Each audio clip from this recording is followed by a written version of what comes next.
ఇక తిరుమల లడ్డు వివాదంపై సిట్ నియామకం దాదాపు ఫైనల్ అయింది. సిట్ అధిపతిగా సర్వశ్రేష్ఠ త్రిపాఠి పేరు ఖరారైనట్టు సమాచారం. గోపీనాథ్ జెట్టి, హర్షవర్ధన్ రాజు సిట్ సభ్యులుగా ఉండే అవకాశం ఉంది. సర్వశ్రేష్ఠ త్రిపాఠి ప్రస్తుతం గుంటూరు రేంజ్ డీఐజీగా ఉన్నారు. కాసేపట్లో నియామక ఉత్తర్వులు వెలువడనున్నాయి.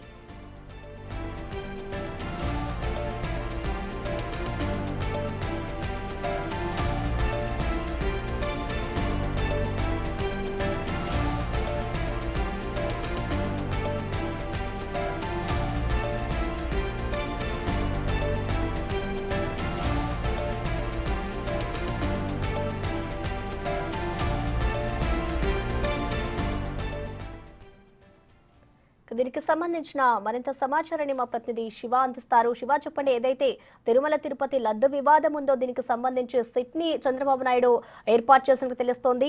ఈ సిట్ లో ఎంతమంది సభ్యులు ఉన్నారు? దీనికి సంబంధించిన డీటెయిల్స్ ఏమైనా తెలుసాయి శివ?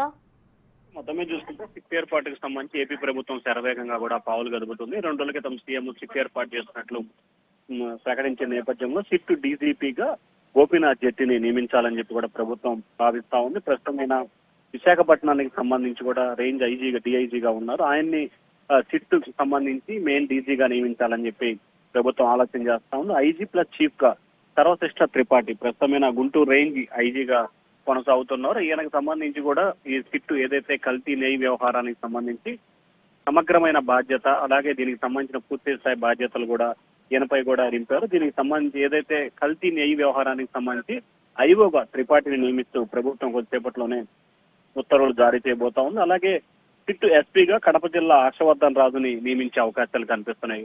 సిట్ డీజీగా గోపీనాథ్ జెట్టి, ఐజీగా అలాగే సర్వశ్రేష్ఠ త్రిపాఠి, అలాగే ఎస్పీగా రాజుని, మొత్తం హర్షవర్ధన్ రాజుని ముగ్గురిని కూడా మరికొద్ది సేపట్లోనే నియమించే అవకాశం కనిపిస్తా ఉంది. వీరికి సపోర్టెడ్ గా ఈ ముగ్గురు ఎవరినైతే కోరుకుంటారో వారికి సంబంధించి 2 డిఎస్పీలని, 6 సీఏలని, పలువురు సిబ్బందిని కూడా కేటాయించే అవకాశాలు అయితే కనిపిస్తా ఉన్నాయి.